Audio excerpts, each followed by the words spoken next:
네.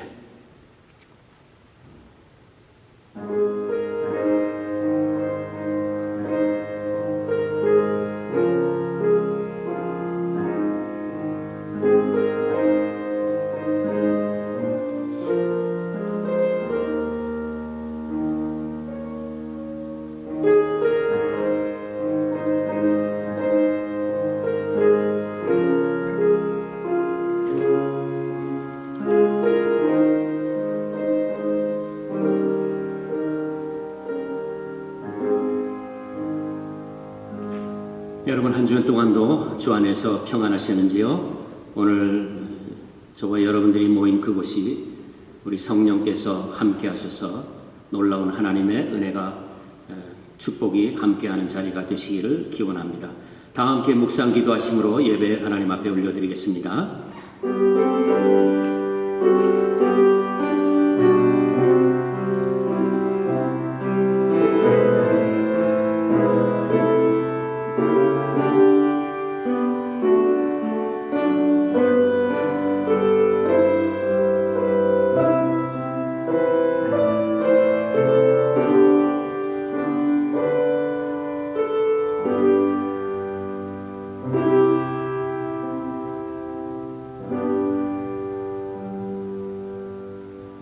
다 같이 찬송가 43장 힘차게 하나님 앞에 올려드리겠습니다.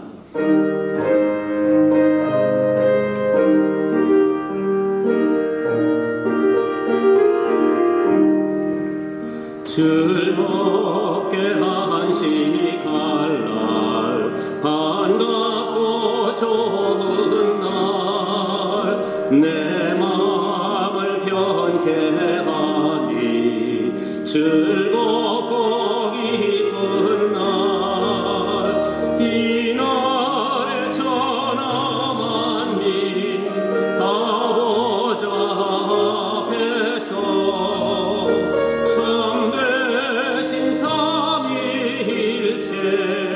다 찬송 부르네. 이 날에 하늘에서 새 양식 내리네.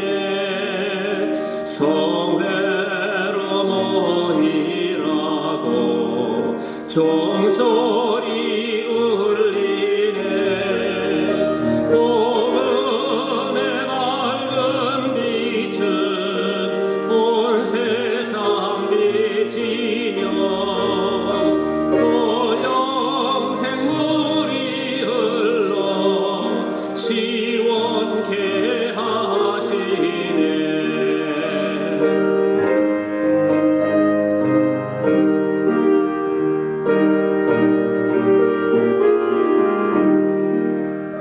이 주일 지킴으로 새 은혜 입어서 영원히 쉬는 곳에 다 올라갑시다.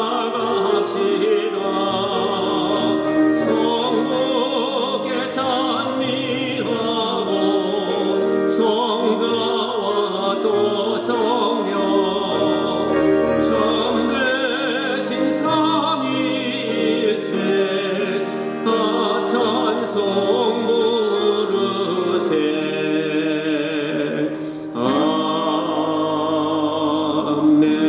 아멘. 우리들의 피난처가 되시는 여호와 하나님 아버지, 저희 민족을 사랑하사 36년 일제 치하에서 저희 민족들에게 해방을 허락하시고 6.25의 그 동족 상전의 그 고난 속에서도 공산주의자들로부터 우리 민족을 구원해 주셔서 저희들로 하여금 이렇게 미국에 와서 하나님 앞에 예배드릴 수 있는 놀라운 은혜를 허락하신 우리 하나님 앞에 감사와 찬송과 영광을 올려드립니다. 세상에 이끌려 죽음으로 가고 있던 저희들을 생명의 말씀으로 붙들어 주셔서 천국 가는 길로 저희를 인도하신 우리 하나님의 그 놀라우신 은혜를 감사드립니다. 아버지 하나님, 그러나 저희들은 눈이 멀었고 귀가 어두워져서 하나님의 말씀을 들어 깨닫지 못하고 이렇게 어두운 세상에서 방황하고 있을 때가 얼마나 많은지 모릅니다. 아버지 하나님, 주님 앞에서 아무것도 내세울 것이 없는 저희들임을 다시 한번 고백합니다. 오늘도 주님의 사랑에 감사하고 그 은혜에 우리 하나님 앞에 경배 드리러 이 시간 모인 모든 자리마다 성령 하나님께서 은혜 위에 은혜를 더하여 주시옵소서. 아버지 하나님의 설교를 듣는 시간이 아니라 우리 하나님 앞에 예배를 보는 시간이 아니라 신령과 진정으로 하나님을 높여드리고 예배드리는 이 복된 자리가 될 수 있도록 각 심령들을 축복해 주시옵소서. 이 시간에 예배드리는 모든 주의 백성들을 통하여 하나님의 은혜와 평강이 임하기를 간절히 소원하며 우리 주 예수 그리스도 이름으로 간절히 기원하옵나이다. 아멘. 전능하사 천지를 만드신 하나님 아버지를 내가 믿사오며 그 외아들 우리 주 예수 그리스도를 믿사오니 이는 성령으로 잉태하사 동정녀 마리아에게 나시고 본디오 빌라도에게 고난을 받으사 십자가에 못 박혀 죽으시고 장사한 지 사흘 만에 죽은 자 가운데서 다시 살아나시며 하늘에 오르사 전능하신 하나님 우편에 앉아 계시다가 저리로서 산자와 죽은 자를 심판하러 오시리라. 성령을 믿사오며 거룩한 공회와 성도가 서로 교통하는 것과 죄를 사하여 주시는 것과 몸이 다시 사는 것과 영원히 사는 것을 믿사옵나이다. 아멘.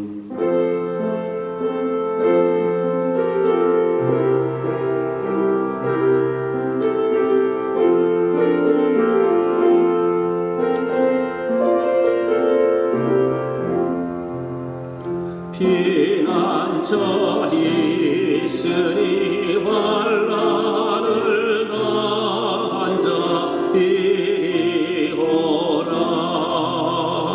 땅들이 변하고 물결이 일어나 산 위에 넘치되 도르륵 잤네. 이방이 떠들고 나라들 모여서 진동하나. 우리 주 목소리 한 번만 바라면 천하의 모든 것 망하겠네.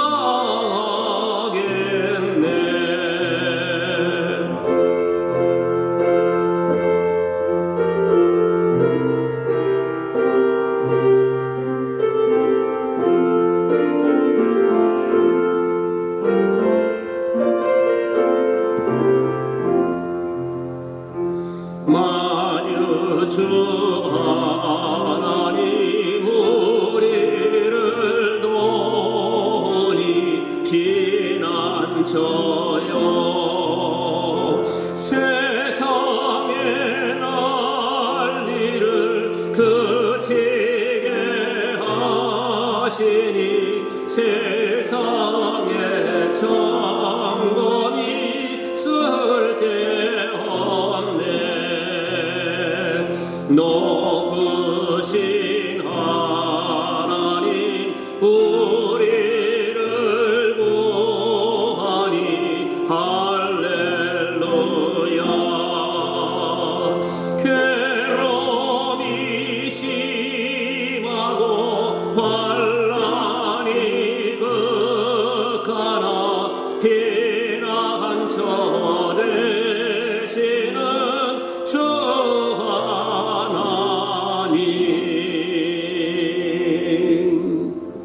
이 시간 광만경 권사님께서 이 예배를 위해서 우리 기도해 주시겠습니다.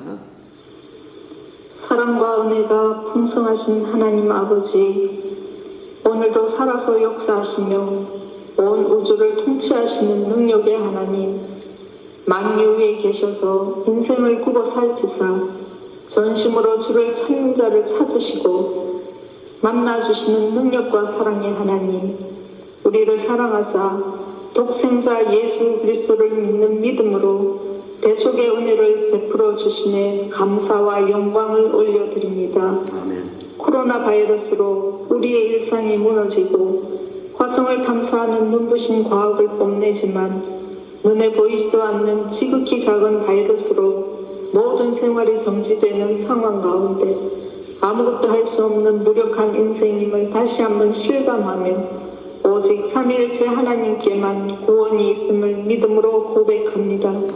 우리에게 주신 성경 말씀을 통하여 교만은 죄요 하나님께 버림받는 지름길임을 알게 하신 주님, 주님을 바르게 알지 못하여 주님이 주신 계명과 율례가 아닌 우리의 마음과 뜻에 합한 교만하고 그릇된 믿음을 회개하오니 용서하여 주시옵소서. 내일 일을 알지 못하는 인생의 한계를 가진 우리들 오직 하늘나라 주님 계신 곳을 바라보며 결코 흘러두지 않으시는 하나님의 사랑을 믿고 의지하오니 사랑하는 주님, 우리를 주 품에 품어 모든 어려움과 고통 가운데서 주의 평강으로 지켜주시기를 기도합니다. 갈보리 장로교회를 기억하여 주시고 각자의 처소에서 마음 다하여 예배드리는 모든 성도들의 심령 가운데 그리스도의 사랑이 자라게 하여 주시고 이제 얼마 남지 않은 교회에서의 예배를 기도로 잘 준비되게 하여 주시옵소서. 나태해지고 게을러졌던 우리의 마음에 성령 하나님 기름 부어 회복되게 하여 주시옵소서. 이전보다 더욱더 주님을 사랑하는 복된 심령으로 변화시켜 주시옵소서. 목사님을 통하여 선포되는 말씀이 우리의 심령을 비추어 주님 앞에서 다르게 행하고 살아가는 우리들 되게 하여 주시옵소서. 연로하신 상록회 회원들께 늘 강건함을 더하여 주시고 무지개 선교회와 온 땅의 선교지와 선교사님들과 어려움 가운데 있는 대한민국과 북한 땅 믿음의 형제들 가운데 주님의 크신 긍휼을 베풀어 주시옵소서. 이강수 목사님의 비자도 속히 나올 수 있도록 기도하오며 존귀하신 예수님의 이름으로 기도드립니다. 아멘.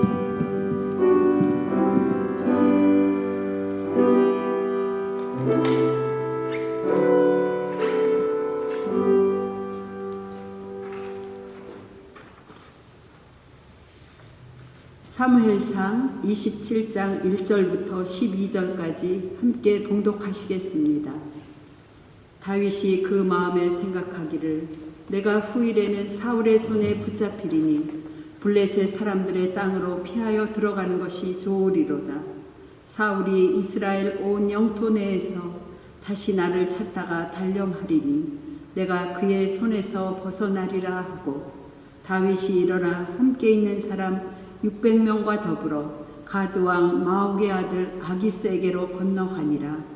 다윗과 그의 사람들이 저마다 가족을 거느리고 가드에서 아기스와 동거하였는데 다윗이 그의 두 아내 이스라엘 여자 아히노암과 나발의 아내였던 갈멜 여자 아비가일과 함께 하였더니 다윗이 가드에 도망한 것을 어떤 사람이 사울에게 전하매 사울이 다시는 그를 수색하지 아니하니라. 다윗이 아기스에게 이르되 바라건대 내가 당신께 은혜를 입었다면 지방 성읍 가운데 한 곳을 내게 주어 내가 살게 하소서. 당신의 종이 어찌 당신과 함께 왕도에 살리이까 하니 아기스가 그날에 시글락을 그에게 주었으므로 시글락이 오늘까지 유다 왕에게 속하니라. 다윗이 블레셋 사람들의 지방에 산 날 수는 1년 4개월이었더라. 다윗과 그의 사람들이 올라가서 그술 사람과 기르스 사람과 아멜렉 사람을 침노하였으니 그들은 옛적부터 술과 애굽 땅으로 지나가는 지방의 주민이라. 다윗이 그 땅을 쳐서 남녀를 살려두지 아니하고 양과 소와 나귀와 낙타와 의복을 빼앗아 가지고 돌아와 아기스에게 이르매 아기스가 이르되 너희가 오늘은 누구를 침노하였느냐 하니 다윗이 이르되 유다 네겝과 여라무엘 사람의 네겝과 겐 사람의 네겝이니이다 하였더라. 다윗이 그 남녀를 살려서 가드로 데려가지 아니한 것은 그의 생각에 그들이 우리에게 대하여 이르기를 다윗이 행한 일이 이러하니라 하여 블레셋 사람들의 지방에 거주하는 동안에 이같이 행한 습관이 있었다 할까 두려워함이었더라. 아기스가 다윗을 믿고 말하기를 다윗이 자기 백성 이스라엘에게 심히 미움을 받게 되었으니 그는 영원히 내 부하가 되리라고 생각하니라. 아멘.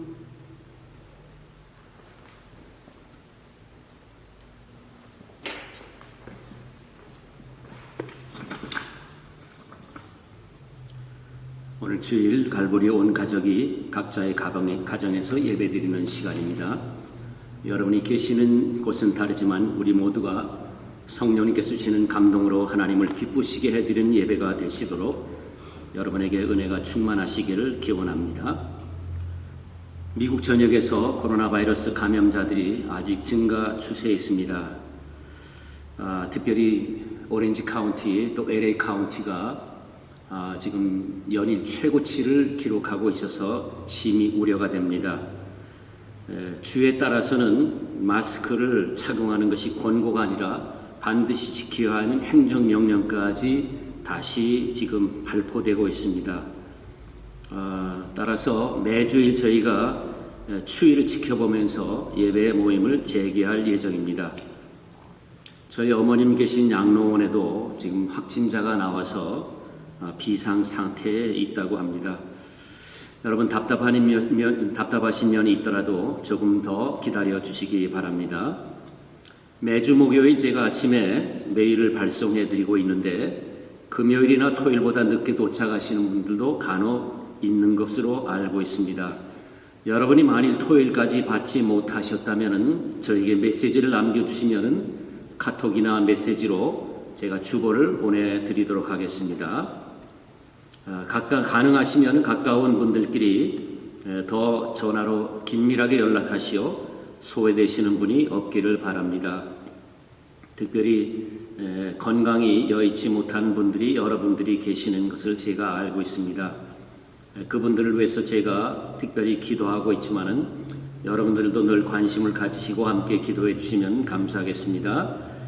우리 선교사님들과 이광수 목사님 가정을 위해서 여러분의 지속적인 기도를 부탁드리겠습니다.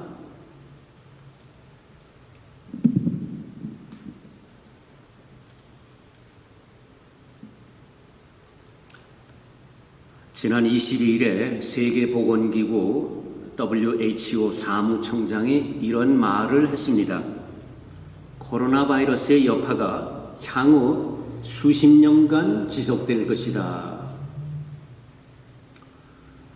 저에게도 여러 가지로 달라진 점들이 많이 있습니다. 제가 필요한 물품, 교회 사무용품이나 이런 것들을 매장에 가서 사곤 했는데 이제는 한 번도 가지 않습니다. 거의 다 온라인으로 집에서 편하고 싸게 구입하고 있습니다. 우리가 말하는 소위 매장이라는 오프라인이라고 하지요. 이 오프라인이라고 하는 소매점들이 계속 문을 닫고 있습니다. 보통 인간의 역사를 예수님의 탄생을 기준으로 나눕니다. 그래서 예수님 탄생 이전을 Before Christ, 그리고 기원 후라고 하는 이 말을 에노도미니는 주후라는 뜻이지요. 이렇게 BC와 AD로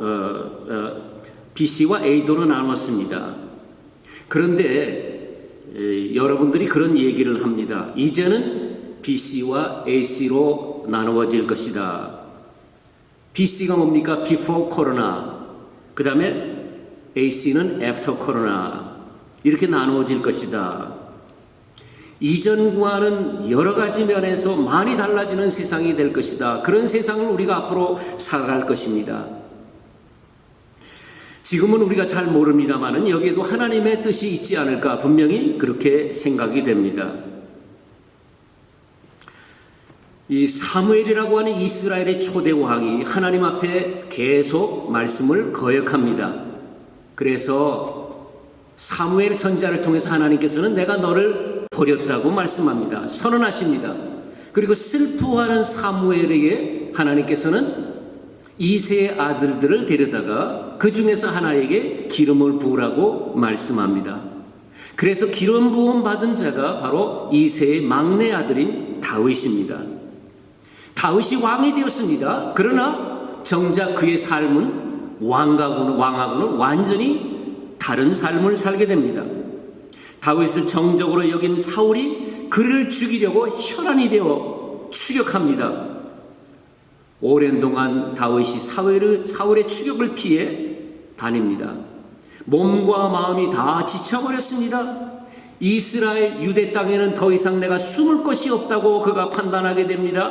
그래서 적군인 블레셋을 찾아갑니다. 블레셋의 한 성읍인 가드로 망명하게 됩니다. 다윗이 가드에 망명하면서 사울의 추격군 그걸로 종지부를 찍게 됩니다. 그때부터 다윗은 두 발 뻗고 잤을는지 모르겠습니다. 그러나 우리가 생각해 보아야 될 것이 과연 그것이 다윗에게 최선의 선택이었을까요? 아니라는 것이죠. 오늘 그래서 저는 제목을 하나님께 피하라 이런 말씀을 주제로 말씀을 나누고자 합니다. 첫째, 그리스도의 고난은 하나님의 훈련입니다. 다윗이 이스라엘의 왕으로 기름 부음을 받은 것은 10대 후반 정도로 봅니다. 그가 30세가 되었을 때 헤브론에서 유다 지파의 왕으로 기름 부음을 다시 받습니다. 그동안까지 10수년의 공백기가 있습니다. 그 중에서 사울을 피해서 도피하던 10년의 도피 생활이 사무엘상 17장부터 30장까지 자세하게 기록이 되어 있습니다. 대충 어떤 말씀이 있는가 하면은 가장 중요한 말씀들을 제가 말씀드리면 노비라고 하는 곳에서 그를 도와주었던 제사장 아히멜렉이 죽임을 당합니다. 그뿐만 아니라 그 노베 제사장들 85명이 그 성의 남녀노소와 함께 가축들까지 완전히 진멸을 당하게 됩니다. 이런 비극적인 사태가 있게 됩니다. 다윗이 10여 차례나 걸쳐서 광야를 전전하면서 도피 행각을 벌입니다. 사울이 끈질긴 추격을 그는 감당할 수가 없었습니다. 물론 그 중에서 다윗이 사울을 죽일 만한 그런 두 번의 찬스가 있었습니다. 그런데 다윗은 그 찬스마저도 하나님께서 그를 기름부어 왕으로 세웠다고 하면서 손을 대지 않습니다. 그동안의 사울의 폭정을 견디다 못해서 모여든 그의 가족들과 용사들 한 600명을 포함하게 되면은 2-3천 명 정도의 이스라엘 백성들이 그에게 모여들었다고 추정할 수가 있습니다. 오늘 본문 말씀은 이렇게 시작됩니다. 다윗이 그 마음에 생각하기를. 여기에는 다윗의 깊은 고뇌가 들어있는 문장이라고 저는 생각합니다. 무엇을 생각하게 됩니까? 사울에게 붙잡혀서 허무하게 내 인생의 죽음을 맞느니 차라리 블레셋에 들어가서 목숨만은 건져보자, 이런 생각이 아니었을까요? 그래서 찾아간 곳이 어디일까요? 2절 말씀입니다. 다윗이 일어나 함께 있는 사람 600명과 더불어 가드왕 마옥의 아들 아기스에게로 건너가니라. 우리가 사무엘상 20장 10절 이하에 보면은요, 다윗이 이전에 자기의 신분을 숨기고 아기스를 찾아간 적이 있었습니다. 그런데 다윗의 모습을 누가 알아보느냐? 바로 아기스의 신하들이 알아보게 됩니다. 그리고 아기스에게 말합니다. 이 사람이 누굽니까? 그가 우리 블레셋에서 전쟁에서 이기고 돌아왔을 때에 여인들이 그를 맞이하면서 사울이 죽인 자는 천천히요 다윗은 만말이라고 노래했던 바로 그 다윗이 아닙니까? 이 말을 들은 다윗이 얼마나 놀랐습니까? 그는 임기응변을 발휘합니다. 갑자기 대문을 쓱 긁습니다.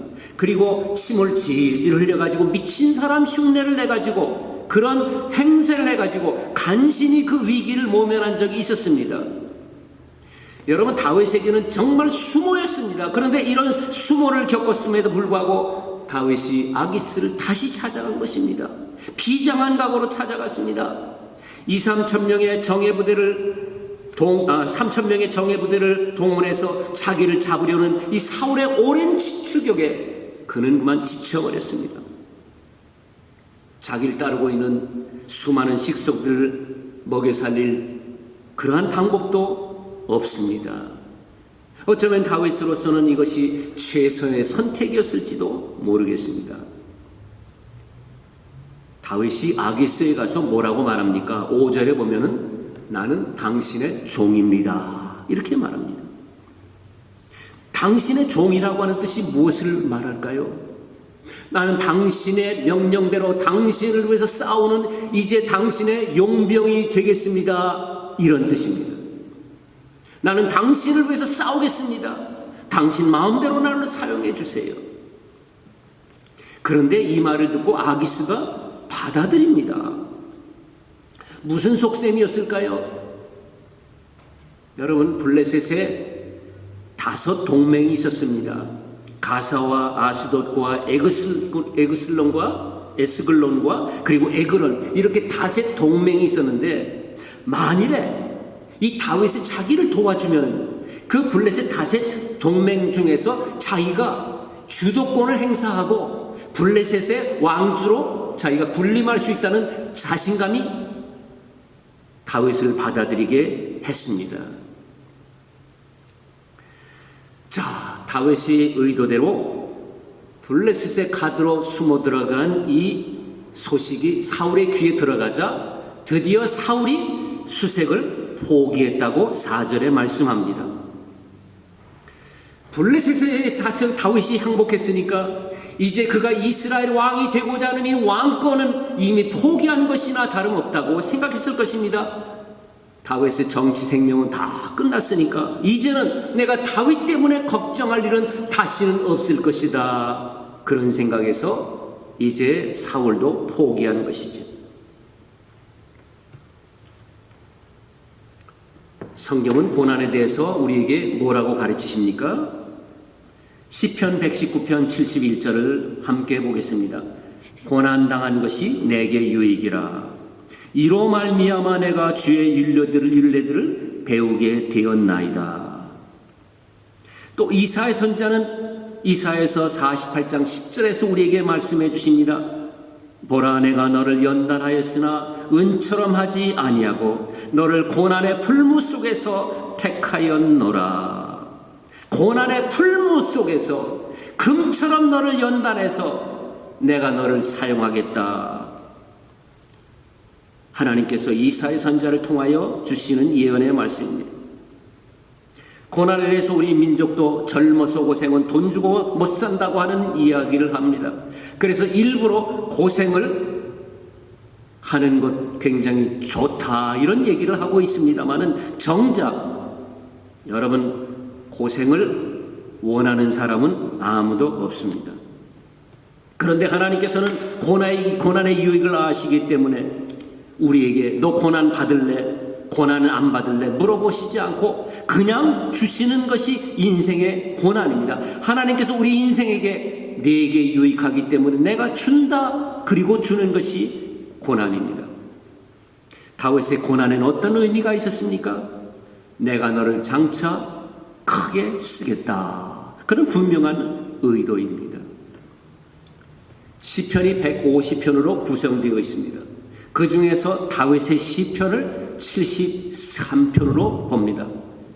자, 73편에 걸쳐 다윗이 시를 썼습니다. 다윗의 많은 시들이 우리에게 위로와 평안을 줍니다. 그리고 그가 지은 그 많은 그 시들 중에는 대부분이 견디기 어려운 고난의 현장에서 지어진 시입니다.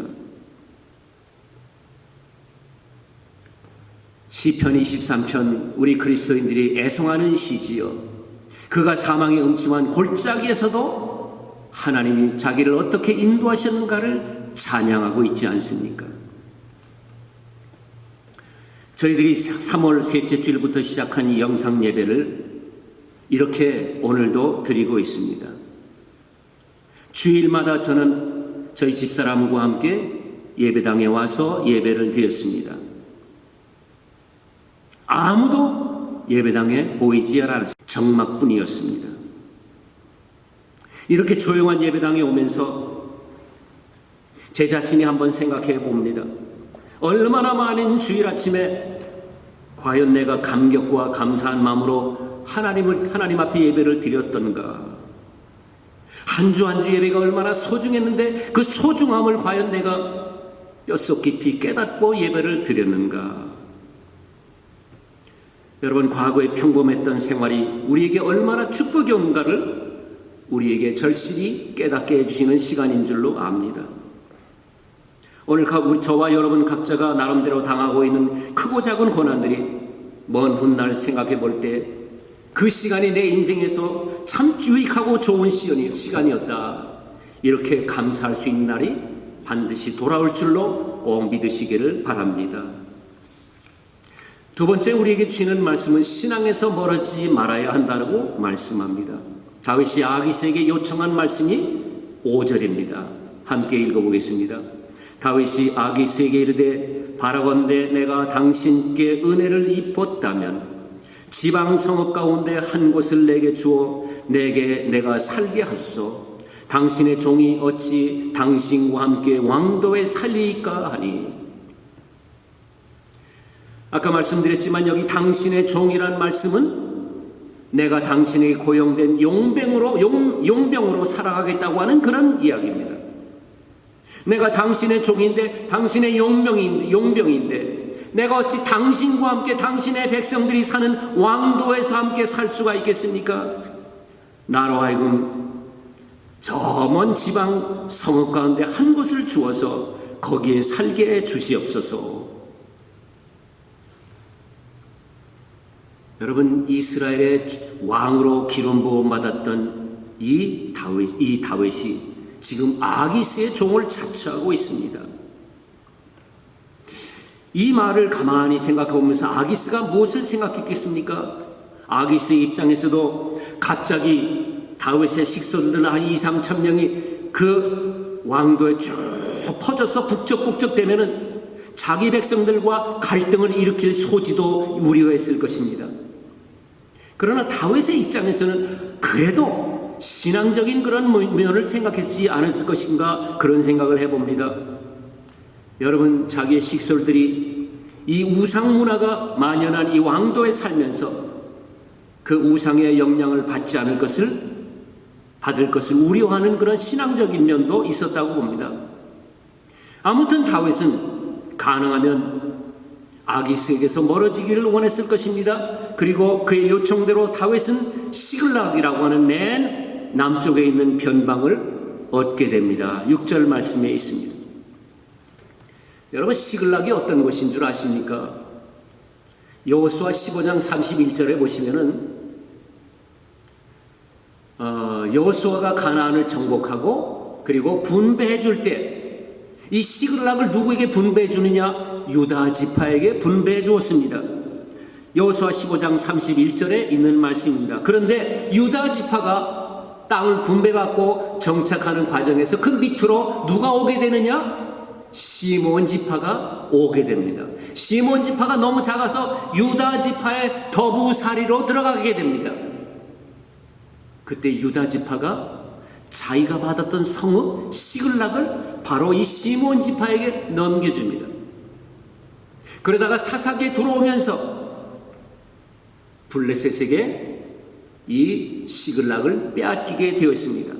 바로 지금 이 순간에도 시글락은 블레셋의 영토가 되어 있습니다.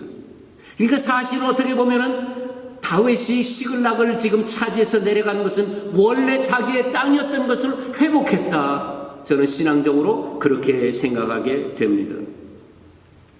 시글락에서 그가 1년 4개월을 지납니다.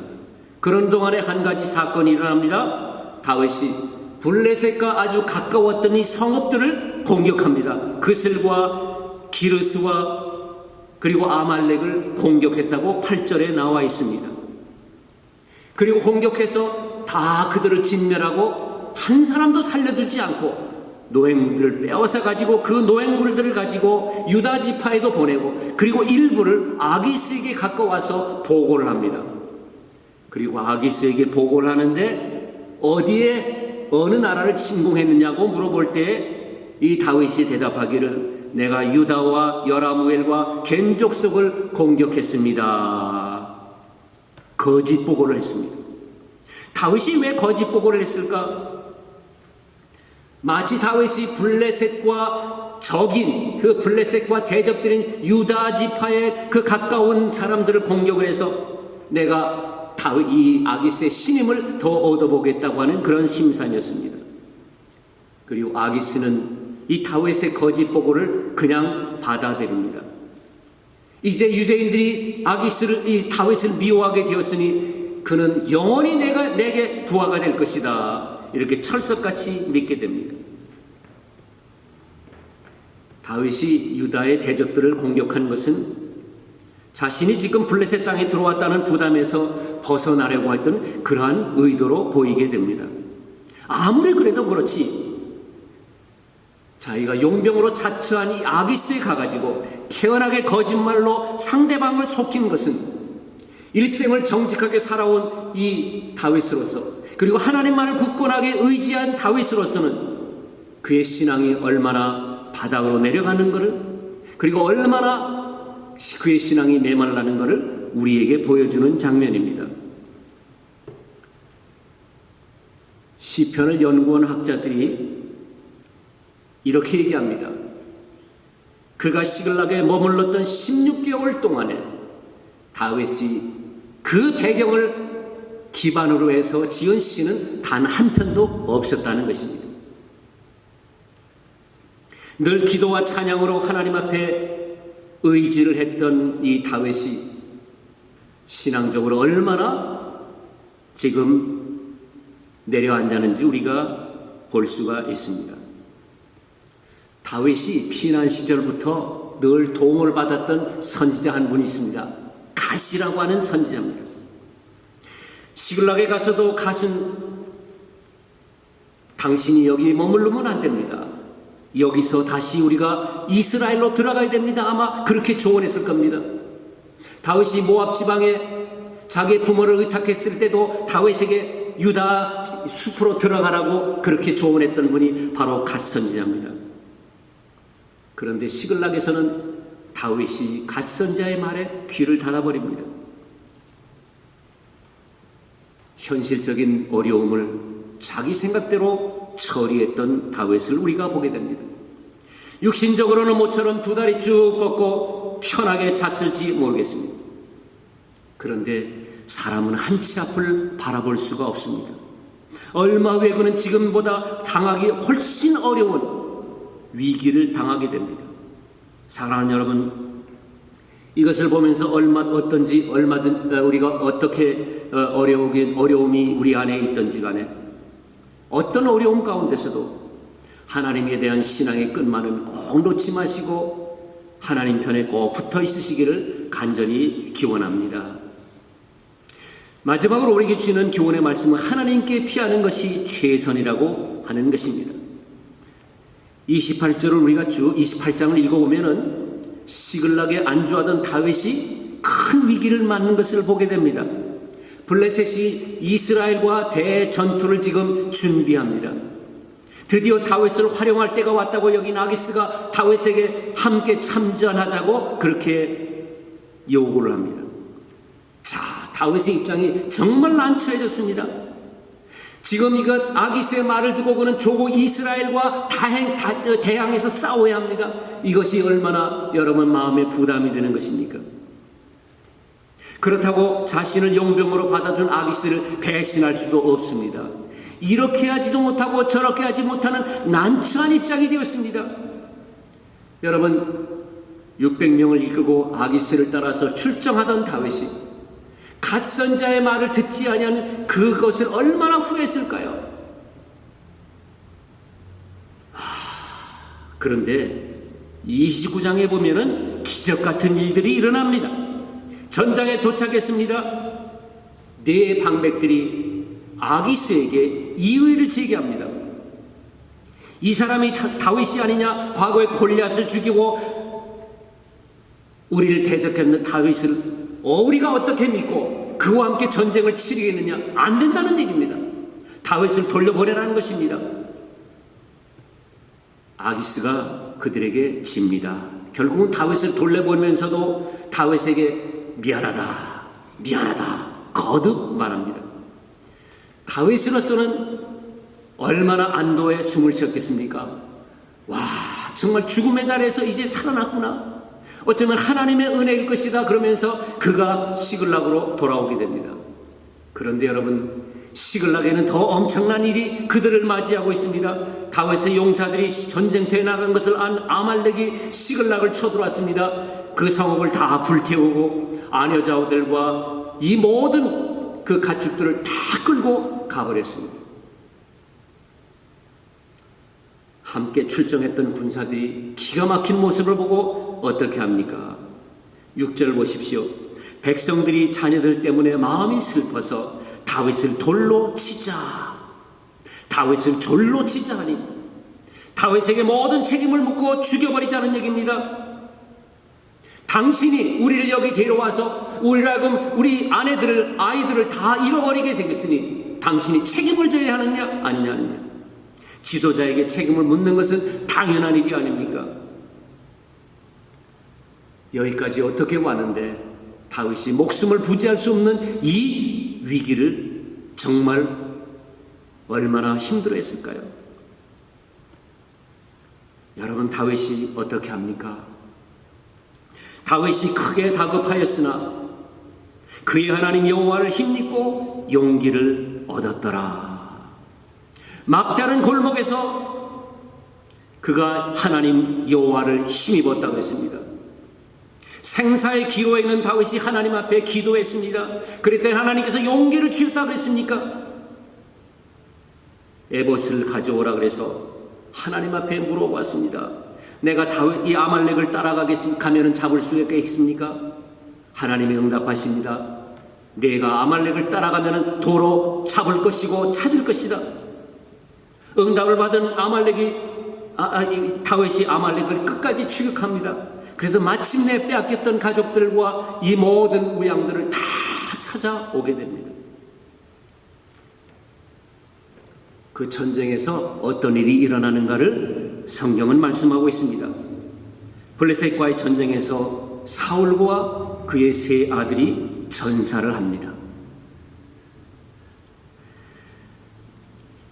이 이야기를 들은 이 다윗이 시글락을 떠나서 헤브론으로 들어가서 유다 지파의 왕으로 추대를 받게 됩니다. 그리고 사무엘하가 시작이 되지 않습니까? 다윗의 생애를 쭉 보면서 크게 위기가 있었던 것이 여러 가지가 있었지만 두 가지로 저는 생각해 봅니다. 첫째 위기는 어떤 위기냐? 오늘의 본문처럼 다윗이 가장 어려웠던 시기에 그가 그 어려운 시기에서도 선택을 잘못해서 실수를 해서 더 어려움을 겪었던 그 오늘의 이야기가 다윗에게는 정말 위기 중의 위기였습니다. 어려울 때 하나님을 의지 안 하기 때문에 겪은 위기였습니다. 여러분, 반대로 가장 편안했을 때 모든 자기의 부하들이 왕을 위해서 싸우느라고 전장으로 나갔을 때 평안했을 때 다윗이 밧세바와 간음을 하는 사건이 일어나게 됩니다. 여러분, 두 가지 위기를 다 겪었지만은 다윗은 그때마다 하나님 앞에 돌아오고 하나님 앞에 신앙을 다시 회복하게 됩니다. 이것이 위대한 다윗의 모습이었습니다. 우리가 흔히 야구는 투아웃 말부터라는 그런 얘기를 합니다. 끝날 때까지는 끝난 것이 아니란 얘기입니다. 아무리 어려워도 우리는 하나님을 우리의 피난처로 삼아야 합니다. 다윗은 시편 2편 12절 하반절에서 우리에게 이렇게 노래합니다. 여호와께 피하는 모든 사람은 다 복이 있도다. 여호와께 피하는 모든 사람은 다 복이 있도다. 오늘 여러분은 어떤 어려움 가운데 계십니까? 인간의 방법으로 안 될 때는 우리는 실망하기 쉽습니다. 그리고 포기하기 쉽습니다. 그러나 그 가운데서도 하나님은 우리의 힘이십니다. 여러분, 크고 작은 그러한 문제가 아니라, 그것이 문제가 아니라 어떤 우리의 그 막바지 내가 할 수 없는 그 어려움 가운데서도 우리는 하나님의 손길을 끝까지 붙들 수 있어야 합니다. 오늘 그리스도인에게 주시는 많은 권한은 모두가 하나님께서 우리를 하나님의 사람으로 연단시키시는 하나님의 훈련임을 깨달아야 합니다. 어려움을 당할수록 하나님 앞에 더 가까이 오십시오. 예배를 더 사랑하십시오. 찬송을 더 힘차게 부르십시오. 하나님의 음성을 듣도록 힘쓰십시오. 인생의 어려움 속에서 하나님만이 최고의 피난처가 되십니다. 앞을 예측할 수 없는 중에도 우리 인생의 마지막 피난처가 되시는 하나님 안에서 우리 모두가 평안과 안전을 누리시는 복된 인생이 되시기를 주님의 이름으로 축복합니다. 기도하시겠습니다. 자비로우신 하나님, 인간적으로 더 이상 피할 길이 없다고 생각했던 이 다윗이 참 이스라엘의 대적이었던 블레셋에 가서 피했지만은 거기에도 역시 어려움은 있었고 더 힘든 어려움을 그가 겪었습니다. 그러나 마지막에 하나님을 의지하고 그가 위로를 받고 힘을 얻어서 마지막이 아말렉과 전쟁에서 큰 승리를 거두고 다 빼앗아 오고 회복되는 것을 우리에게 보여주신 하나님 아버지, 인생의 피난처가 되신 우리 하나님을 오늘도 송축합니다. 하나님을 의지합니다. 하나님 앞에 기도합니다. 그 하나님을 찬송합니다. 우리의 호흡이 마지막 호흡이 끊어지는 그 순간까지도 우리가 의지할 분은 오직 하나님이심을 다시 한번 고백합니다. 하나님 안에서 참 평안함을 얻을 수 있도록 우리 하나님의 백성들에게 은혜와 사랑을 베풀어 주시옵소서. 이 시간에도 고난 가운데 있는 하나님의 백성들 긍휼과 자비를 베푸시고 하나님 안에서 평안을 누리는 주의 백성들이 다 되도록 은총을 베풀어 주시옵소서. 우리 주 예수 그리스도 이름으로 기도드리옵나이다. 아멘.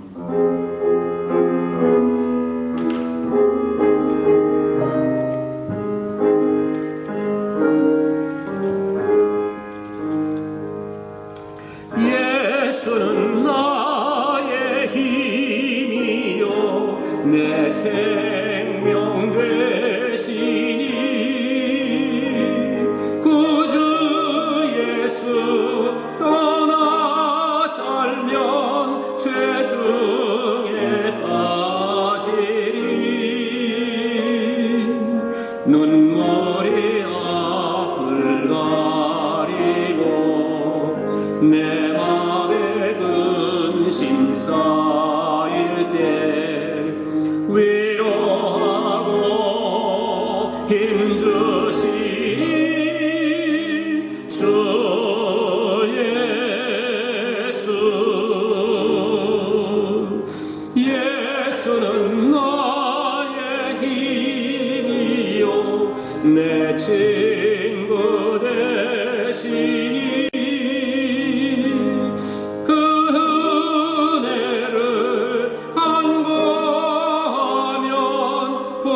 풍성이 받으리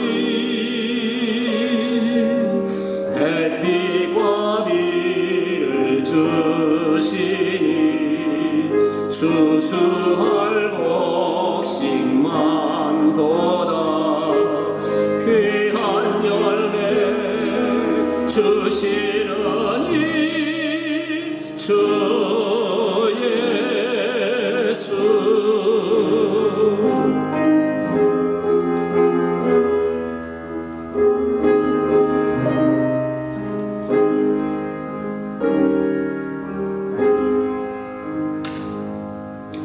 예수는 나의 힘이요 내 기쁨 되시니 그 명령을 준행하여 널 충성하겠네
산성이시며 우리의 바위가 되시며 하나님의 그 품 안에서 영원한 안식을 얻는 놀라운 하나님의 백성의 자격을 주신 우리 하나님 앞에 어찌 우리 다 감사할 수 있겠습니까?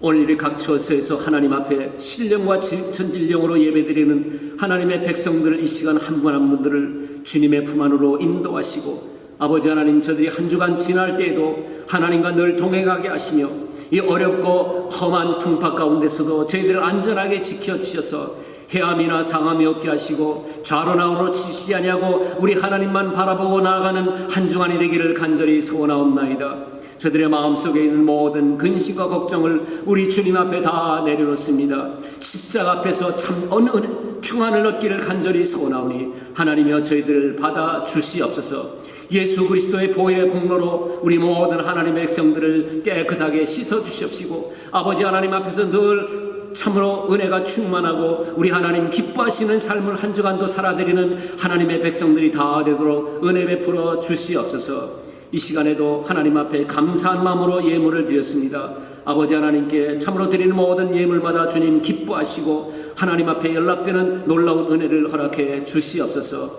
우리 선교사님들 참으로 실망하지 아니하고 주님을 바라보게 하시고 유광수 목사님 가정을 하나님께서 이 시간 돌아보아 주셔서 아버지 하나님이 우리에게 기쁜 소식이 속히 전해질 수 있도록 은혜 베풀어 주시옵시기를 간절히 기도합니다. 특별히 우리 상록회원들 참으로 여러 가지 곤고하고 어려운 사랑하는 주의 자녀들에게 이 시간 신령한 은혜를 허락하시고 이 말씀으로 용기를 얻게 하시고 우리 주님 안에서 참으로 평안을 누리는 한 주간이 될 수 있도록 성령 하나님이여 저들의 가는 길을 인도하여 주시옵소서. 우리 구주 예수 그리스도 이름 받들어 간절히 기도드리옵나이다. 아멘. 이 천지간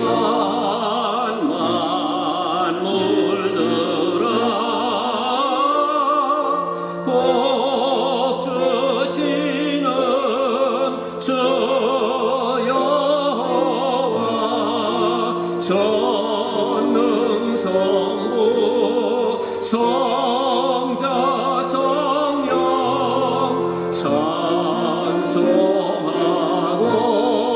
찬송하고 찬송하세.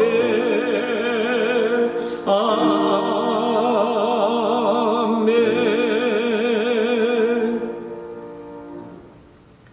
우리 주 예수 그리스도의 한량없으신 은혜와 하나님 우리 아버지의 극진하신 사랑하심과 성령의 교통 인도 충만하심이 오늘도 하나님을 우리의 피난처로 삼고 하나님 안에서 참 평안과 기쁨과 안식을 누리기를 소원하는 우리 모든 주의 백성들 머리 위에 이제로부터 영원토록 항상 함께 있을지어다.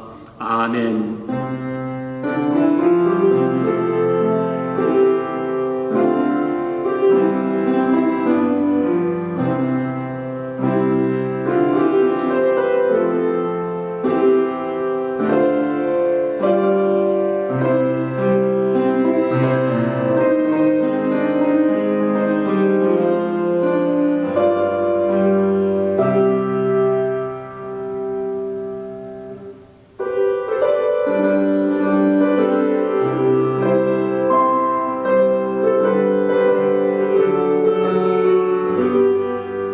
한 주간도 주 안에서 평안하시길 바랍니다.